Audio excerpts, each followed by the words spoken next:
avec moi sur ce plateau, Mahamadou Kouné, pour la lecture du communiqué. Bonsoir. Bonsoir, Barakissa Ouattara. Mesdames et messieurs, bonsoir.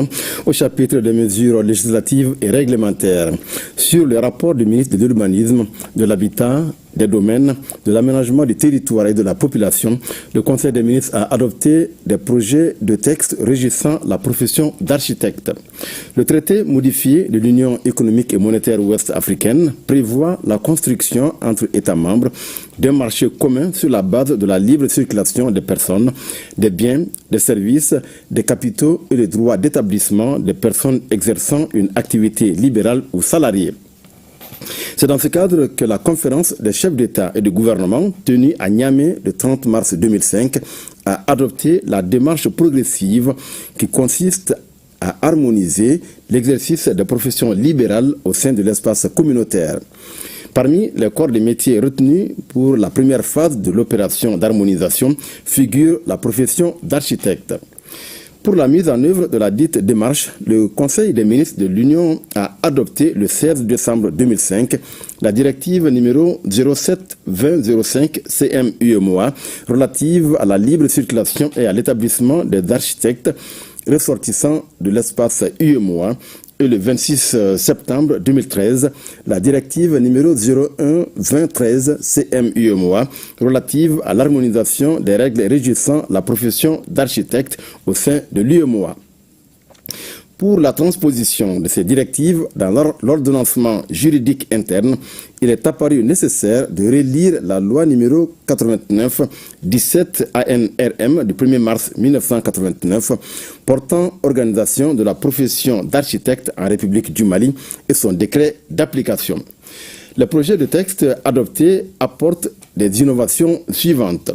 La possibilité pour les architectes ressortissants de l'espace UEMOA d'exercer au Mali avec le droit de libre circulation et d'établissement, l'obligation pour les architectes non ressortissants d'un État membre de s'associer à un architecte national agréé inscrit à l'ordre d'un État membre, la prise en compte des attributions de la tutelle, l'institution d'un commissaire du gouvernement auprès de l'ordre des architectes du Mali, la mise en place des conseils régionaux de l'ordre des architectes du Mali, la consultation de l'ordre national des architectes par les pouvoirs publics et toute entité régionale ou internationale sur les questions relevant de l'architecture, l'instauration d'un stage professionnel obligatoire de 24 mois. Au chapitre des mesures individuelles, le Conseil des ministres a procédé à des nominations. La liste nominative des intéressés est disponible sur le site web du secrétariat général du gouvernement www.sgg-mali.ml et dans le journal L'Essor. Au chapitre de communication, 1. Le ministre de la Justice et des Droits de l'Homme, garde des Sceaux, a informé le Conseil des ministres de la participation du Mali à la cérémonie de signature de la Convention des Nations Unies contre la cybercriminalité et à la conférence de haut niveau irrelative les 25 et 26 octobre 2025 à Hanoï, au Vietnam. Cette conférence, qui avait pour thème « Lutter contre la cybercriminalité, partager les responsabilités, regarder vers l'avenir », a enregistré la participation de plus de 2300 délégués des États membres, des organisations internationales, des organisations de la société civile ainsi que des organisations non gouvernementales. Au cours de la cérémonie, 72 États membres ont procédé à la signature de la Convention, y compris des États des pays africains, dont le Mali. À l'occasion des sessions plénières, les chefs de délégation des États membres, des organisations internationales, des organisations non gouvernementales et des organisations de la société civile ont salué l'adoption et la signature de la Convention des Nations Unies contre la cybercriminalité et appelé à sa ratification diligente.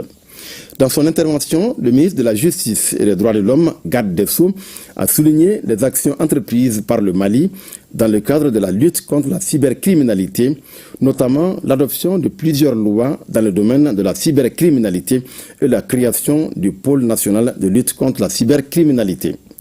La cérémonie de clôture a été marquée par une déclaration conjointe réaffirmant l'engagement des États à coopérer contre la cybercriminalité. 2. Le ministre des Affaires étrangères et de la coopération internationale a informé le Conseil des ministres a. des conclusions de la deuxième édition du Lomé Peace and Security Forum. À l'invitation des autorités togolaises, le ministre des Affaires étrangères et de la coopération internationale a participé du 10 au 12 octobre 2025 à la deuxième édition du Lomé Peace and Security Forum. Au cours du panel des leaders intitulé « L'Afrique face aux défis sécuritaires complexes, comment renforcer et rendre durable la paix et la stabilité dans un monde en mutation ?» Les ministres chargés des Affaires étrangères de la Confédération des États du Sahel ont eu l'opportunité de passer des messages et d'exprimer leurs attentes en termes d'autonomie stratégique du Sahel et de l'Afrique, de solidarité et de format de partenariat. Les ministres chargés des Affaires étrangères de la Confédération AES ont par ailleurs été reçus en audience par le président du Conseil de la République togolaise. B. Des conclusions de la 19e réunion ministérielle à mi-parcours du mouvement des non-alignés.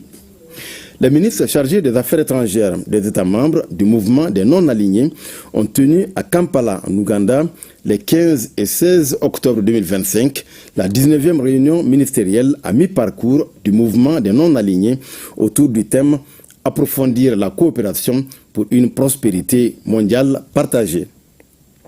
Le ministre des Affaires étrangères et de la coopération internationale, dans son discours lors du débat général, a réaffirmé l'attachement du Mali et de la Confédération AES aux idéaux du mouvement des non-alignés, dénoncé les soutiens étatiques étrangers aux groupes armés terroristes et informé des réformes et progrès réalisés par les autorités de la transition dans divers domaines. Le document adopté à l'issue de la rencontre prend en compte toutes les attentes du Mali relatives au processus de paix, à l'adoption de la Charte nationale pour la paix et la réconciliation nationale au Mali et aux sanctions imposées aux États. Le ministre a eu des rencontres bilatérales avec de nombreux homologues et a également rencontré la communauté malienne établie en Ouganda. C. De la participation du Mali à la 5e édition du Forum d'Assouan. Le ministre des Affaires étrangères et de la coopération internationale a représenté le Mali à la 5e édition du Forum d'Assouan, tenu les 19 et 20 octobre 2025 en République arabe d'Égypte. Au cours de cette édition, une table ronde ministérielle intitulée « Au-delà des tempêtes dominantes, un avenir de coopération pour le Sahel », co-animée par les ministres chargés des Affaires étrangères du Burkina Faso et du Mali, s'est tenue au profit de la Confédération des États du Sahel. Les deux ministres ont également rencontré au format AES leurs homologues de la République arabe d'Égypte autour de sujets d'intérêt commun. Au cours de son séjour à Assouan, le ministre des Affaires étrangères et de la coopération internationale a eu des échanges directs avec des partenaires bilatéraux et multilatéraux du Mali. 3. Le ministre de la Santé et du Développement social a informé le Conseil des ministres de la situation épidémiologique du pays, marquée notamment par une augmentation du nombre de cas confirmés de dengue comparé à celui de la semaine écoulée. Le président de la transition, chef de l'État, a appelé la population au respect strict des mesures de prévention et de lutte contre les maladies. Voilà, Barakissan, c'était le contenu du communiqué du Conseil des ministres de ce mercredi.